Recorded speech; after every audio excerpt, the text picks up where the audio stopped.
नमस्कार, आप देख रहे हो हम टीवी भारत। छठ महापर्व के पावन अवसर पर बलिया जिले के सहतवार नगर पंचायत से एक प्रेरणादायक पहल सामने आई है। बसपा नेता और समाज सेवी अजय सिंह ने छठ पर्व पर एक अनोखी पहल की। उन्होंने खुद चाय की स्टॉल लगाकर श्रद्धालुओं को चाय पिलाई और हजारों बच्चों के बीच खेल सामग्री और चॉकलेट वितरित की। बच्चों में उत्साह का माहौल देखने को मिला और लोग अजय सिंह की इस सामाजिक पहल की जमकर सराहना करते हुए नजर आए। आज सुबह उदीयमान सूर्य को अर्घ्य देकर छठ महापर्व का समापन हुआ। वहीं सहतवार के रामलीला मैदान में भी भव्य आयोजन के साथ छठ पूजा मनाई गई।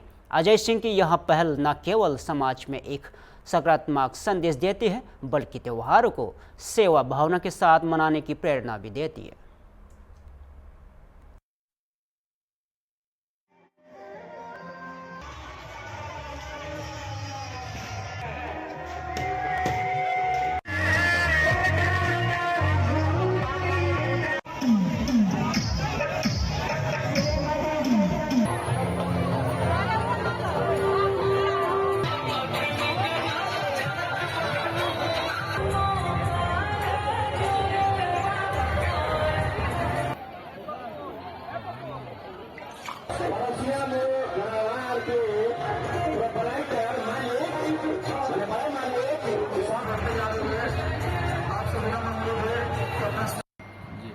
अजय जी, देखा जाए आज छठ पर्व का अंतिम दिन था। जिस तरह से आपने बड़े उल्लास से छठ पूजन मनाया है और छठ पूजे के दौरान आपने बच्चों को भी काफ़ी सामाने बांटे, क्या कहेंगे आज के दिन?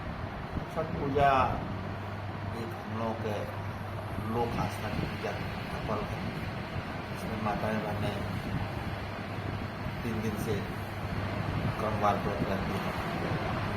अपने घर परिवार के सुख समृद्धि के लिए भगवान सूर्य और माता छठ मैया से प्रार्थना करती हैं। इसमें एक मेले का भी स्वरूप हो जाता है। उसमें बच्चों के लिए हम लोगों की तरफ से किया जाता है, कपड़े दिया जाता है, खिलौना से बच्चों को दिया जाता है। तो छठ का पर्व देखा जाता है कि काफ़ी अपने क्षेत्र के लिए सबसे महत्वपूर्ण पर्व माना जाता है। तो माताएं बहनें जो आती हैं उनके लिए आपने क्या आज किया? मैं तो सभी माताओं बहनों से यही कहूँगा, या छठी माई से भी, कि भाई सबको सुख समृद्धि दें, पूरा नगर पूरा समाज खुशहाल रहे। देखा जाए तो छठ पर्व भी था, बिहार में भी बहुत ज़्यादा मनता है। बिहार में भी छठ पर्व, बिहार से सटा हुआ हम लोग का जनपद भी है।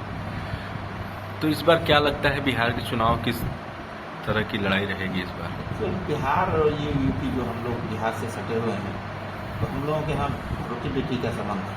पहले से ही नाते रिश्तेदार होती रही हैं, तो इसलिए लगता ही नहीं है कि हम ये पर्व जो है बिहार से आया है, यहाँ ऐसा नहीं। ये एक दूसरे से मिला हुआ जो है उसके हिसाब से त्योहार मनाया जाता है। और इस समय बिहार में चुनाव जो हो रहा है, सुशासन का चुनाव है। नीतीश जी और भाजपा का एनडीए के गठबंधन है, एनडीए चुनाव लड़ रही है। हम लोग पूरी उम्मीद है कि कैसे एनडीए की सरकार बनेगी, सुशासन की सरकार रहेगी। एनडीए गठबंधन के लोग और आरजेडी के लोग अपना पीठ थपथपा रहे हैं कि इस बार हमारी सरकार बनेगी। कितनी सही है? लेकिन पीठ तो लोग थपथपाते हैं, 2-4 सीट बढ़ जाती है जहाँ, तो फिर वो लोग जहाँ चुनाव हार जाते हैं तो लगते हैं ईवीएम चिल्लाते हैं। ईवीएम किसी पार्टी विशेष का तो है नहीं। तो चुनाव ये कांग्रेस के टाइम में ही ईवीएम से चुनाव होना शुरू हुआ। तो अभी यूपी में 35-37 सीट लोग आ गए तो ईवीएम नहीं, और यहाँ हार जाते हैं लोग तो ईवीएम चिल्लाने लगते हैं। तो विपक्ष का ये काम है, किसी न किसी तरीके से ईवीएम लगाना, चुनाव हार जाते हैं लोग कैसे। तो इस बार बिहार में कितने सीट पाएगी बीजेपी? अब चुनाव होने के बाद ही पता चलेगा, लेकिन सरकार को बनने जा रही है।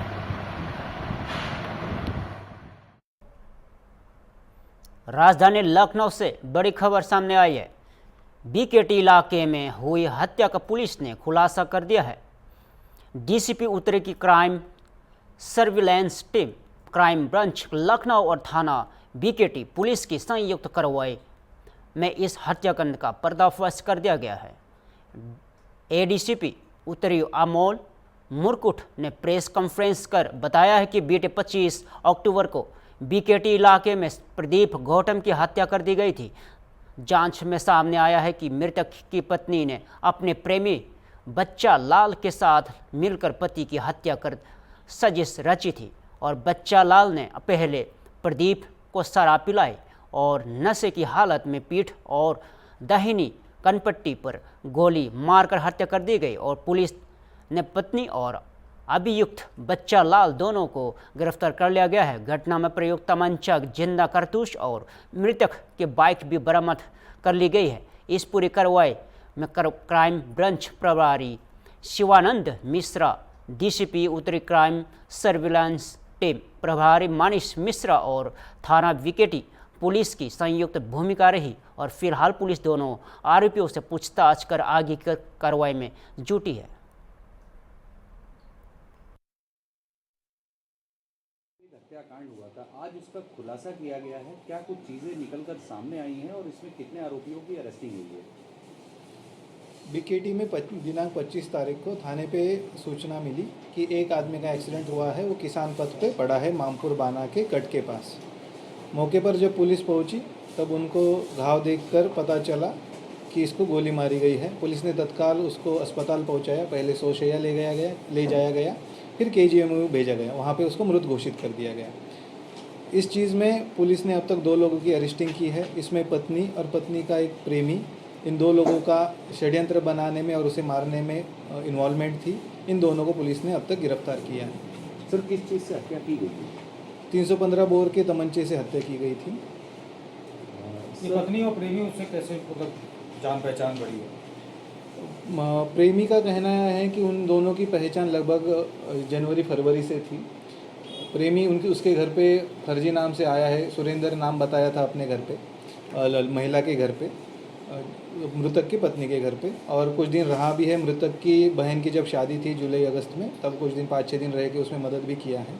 तो जानते थे एक दूसरे को। एयरफोर्स तिराहे पे वो मृतक को मिला, दोनों ने साथ में बैठ के दारू पी और उसी दारू इसने कम पी, अभियुक्त ने, और मृतक को थोड़ी ज़्यादा पिलाई और पिलाने के बाद 2 गोली मार के उसकी हत्या कर दी। सर, आरोपी जो गिरफ्त में आए हैं पुलिस की, क्या पूर्व में भी इनका कुछ आपराधिक इतिहास रहा है, इस तरह की घटनाओं को अंजाम दिए? नहीं, कोई आपराधिक इतिहास इनका अब तक पाया नहीं गया। सर, आरोपियों को अरेस्ट करने में अहम भूमिका किसने निभाई है और क्या कुछ इनाम वगैरह भी दिया जाएगा टीम को? आरोपी को अरेस्ट करने में सर्विलांस टीम, क्राइम टीम और थाने की पुलिस की जो टीमें बनाई गई थी उनका योगदान रहा है और उनको इनाम भी डीसीपी सर द्वारा घोषित किया जाएगा। प्रेमी और जो पत्नी है उसके चैट वैट कुछ आप लोग को मिले, कैसे जानकारी प्राप्त हुई? और मोबाइल कन्वर्सेशन हमें काफ़ी मिले हैं दोनों के बीच में, जिनका साक्ष्य के रूप में भी हम प्रयोग करेंगे। पुराने समय से संपर्क में थे क्या या अभी जल्दी में संपर्क हुआ? लगभग उनका कहना है जनवरी-फरवरी से संपर्क में थे।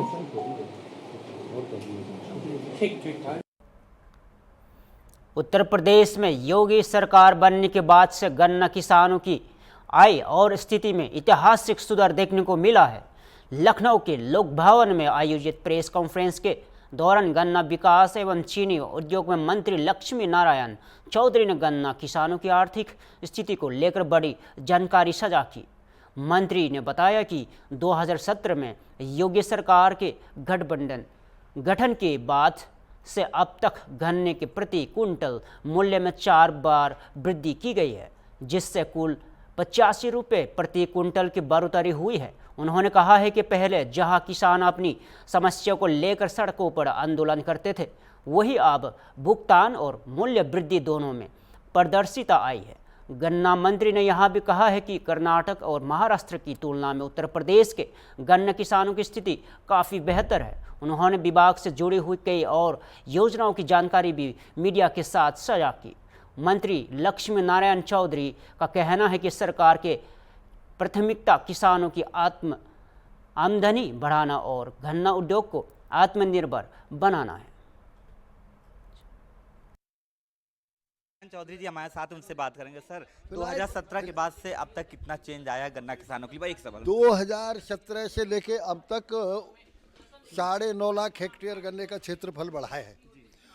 पहले 2 लाख, पहले 2007 से लेके 17 तक मात्र 1,52,000 करोड़ किसान के खाते में गया था। योगी जी के नेतृत्व में 2,90,000 करोड़ किसान के खाते में पैसा भेजा गया है। एक शब्द दो यहाँ बड़े प्रचलित थे, गन्ना माफिया और घटतौली। योगी जी के नेतृत्व में दोनों शब्द पूरी तरह से समाप्त किए गए। किसानों ने लगातार 9 साल में बहुत बड़ा सहयोग सरकार का किया है और इसलिए किया है कि हमारी पारदर्शी व्यवस्था, समय से भुगतान। आज हमने 30 रुपये प्रति कुंटल गन्ने का भाव बढ़ाया है।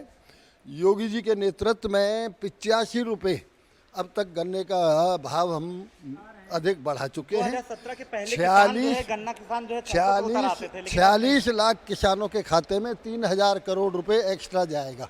ठीक है, आप गन्ना मंत्री लक्ष्मी नारायण चौधरी हैं, जिनका साफ कहना है कि 2017 के बाद से गन्ना किसानों को अब तक 86 रुपये प्रति कुंटल की बढ़ोतरी हुई है। आने वाले समय में यूपी में गन्ना में और चाहे गन्ना, एथेनॉल और चीनी में नंबर 1 बनेगा। वीडियो जर्नलिस्ट अनिल सैनी के साथ अनूप चौधरी, हॉर्नबिल टीवी, लखनऊ। अभी तो मिल शुरू भी नहीं हुई, वक्त कहाँ लग गया?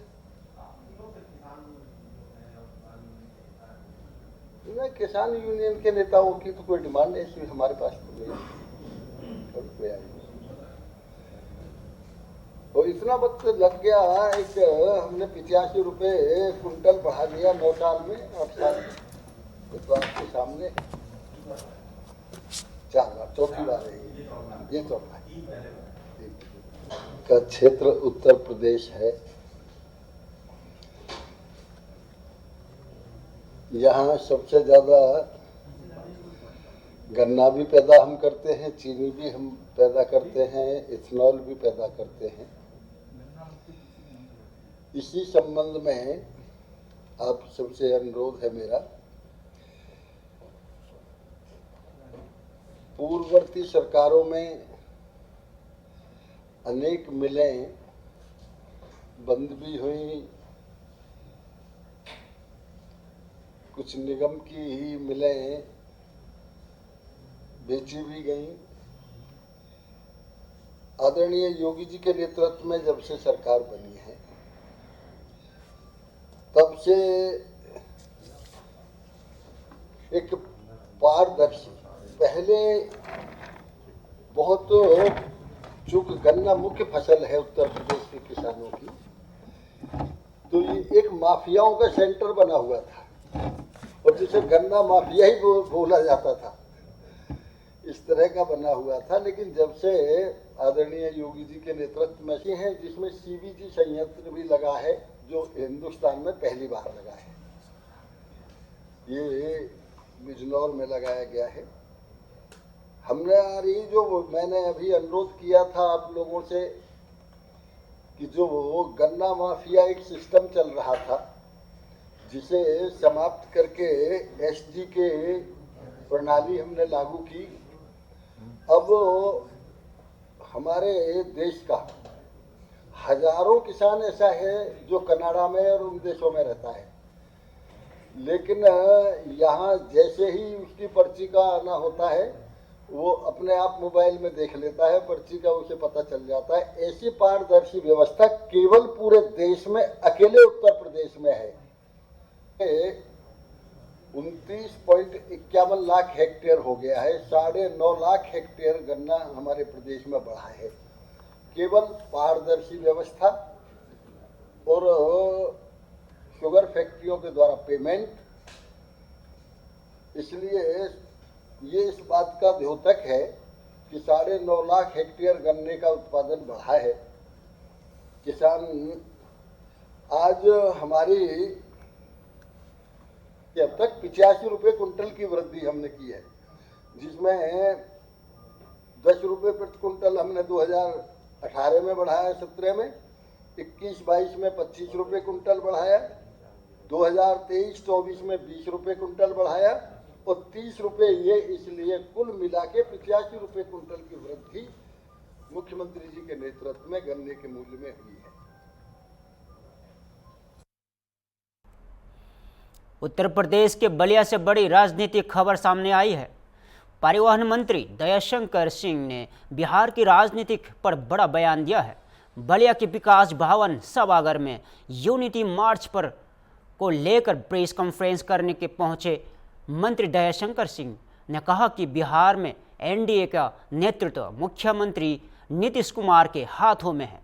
तेजस्वी यादव पर निशाना साधते हुए उन्होंने कहा कि तेजस्वी अपने घर में बैठकर मुंगेरी लाल के सपने देख रहे हैं, ना टिकट दे रहे हैं, ना सीटें बांट रहे हैं और खुद को उप मुख्यमंत्री बना रहे हैं। यहाँ पारिवारिक पार्टियों की राजनीति है, जहाँ सब निर्णय घर में ही ले लिया जाते हैं। और दयाशंकर सिंह ने दावा किया कि बिहार की जनता एनडीए को 170 सीटें देने जा रही है और इस बार सभी पुराने रिकॉर्ड टूट जाएंगे। उन्होंने कहा है कि बिहार में एनडीए की पूर्ण बहुमत की सरकार बनने जा रही है। बलिया में आयोजित इस प्रेस कॉन्फ्रेंस के दौरान मंत्री दयाशंकर सिंह ने विपक्ष पर जमकर निशाना साधा और एनडीए की जीत को लेकर पूरा भरोसा जताया। सर, महागठबंधन के बिहार सीएम उम्मीदवार तेजस्वी यादव का कहना है कि अगले 5 वर्षों के लिए हमने एक रोड मैप और एक विजन दिया है कि बिहार को नंबर 1 कैसे बनाना है, लेकिन एनडीए ने अपना सीएम फेस अभी तक डिक्लेयर नहीं किया है। देखिए, एनडीए का मुख्यमंत्री हैं नीतीश कुमार जी, और ये अपने घर में ही बैठ के मुंगेरी लाल के हसीन सपने देख रहे हैं। खुदे मुख्यमंत्री बन रहे हैं, खुदे उप मुख्यमंत्री बना रहे हैं। मुकेश सहनी को टिकट तक दिए नहीं, उसको उप मुख्यमंत्री बना रहे हैं। तो ये पारिवारिक पार्टियां हैं, घर में बैठ करके निर्णय ले लेती है। जनता बिहार की क्या ले रही है निर्णय, ये महत्वपूर्ण है। अब बिहार की जनता इस बार डबल इंजन की सरकार में केंद्र में मोदी जी और प्रदेश में नीतीश कुमार जी का जो कार्य हुआ है, 170 से ज़्यादा सीटें एनडीए प्राप्त कर रही है। अब तक के सभी रिकॉर्ड टूटेगा और एनडीए की सरकार बनेगी। महाराष्ट्र में किसानों के कर्ज माफी को लेकर एक बार फिर बड़ा आंदोलन देखने को मिला है। पूर्व मंत्री और प्रहर जनशक्ति पार्टी बीजेपी ने नेता कच्चू कद्दू की अगुवाई में मंगलवार 28 अक्टूबर को नागपुर हैदराबाद हाईवे पर किसानों और पार्टी कार्यकर्ताओं ने जोरदार प्रदर्शन किया। कद्दू ने राज्य सरकार के कर्ज में डूबे किसानों का पूरा लोन तुरंत और बिना शर्त माफ करने की मांग की। अमरावती से शुरू हुई यह ट्रैक्टर रैली नागपुर पहुंची, जहां हजारों किसानों ने महा एल्गार मोर्चा की निकला और प्रदर्शन में किसानों के साथ साथ प्रहार जनशक्ति पार्टी के कार्यकर्ता भी बड़ी संख्या में शामिल रहे। बच्चू कद्दू ने कहा कि पिछले 8 महीनों से उनकी पार्टी किसानों के लोन माफी फैसले के उच्च दाम और दिव्यांगों व मछुआरों के लिए कल्याणकारी कदम उठाने की मांग कर रही है। उन्होंने सरकार से चेतावनी दी है कि अगर मांगे जल्द नहीं मानी गई है तो आंदोलन और तेज किया जाएगा। बच्चू कद्दू ने नेतृत्व के निकले यहाँ tractor rally Nagpur Wardha road पर बड़ी संख्या में किसानों की एकजुटता का प्रतीक बनी और आप देखना यह होगा कि क्या राज्य सरकार किसानों की इन मांगों पर कोई ठोस कदम उठाती है या नहीं।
रहा था खाली।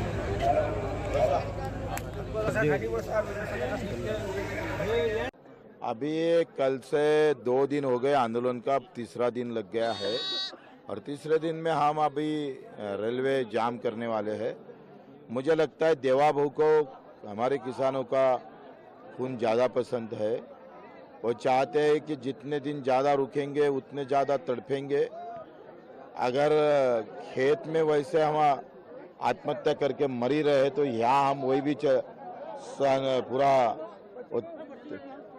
उनका अरे एम्बुलेंस अभी आज तो 12-1 बजे के बाद हम रेलवे जाम करने जा रहे हैं। अगर सरकार निर्णय नहीं लेती तो जाम होगा, रेलवे जाम करेंगे।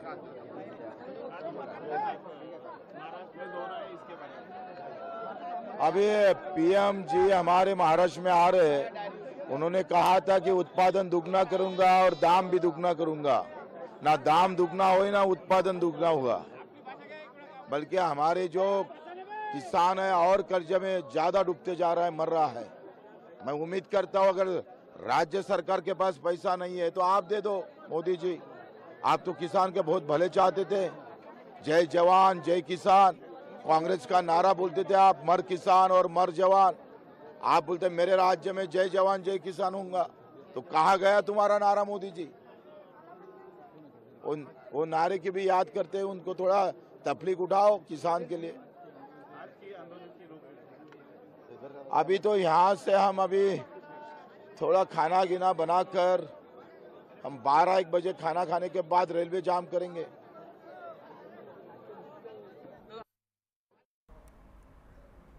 फिलहाल के लिए इतना ही। ऐसा ही ताज़ा खबरों के लिए देखते रहे होम टीवी भारत।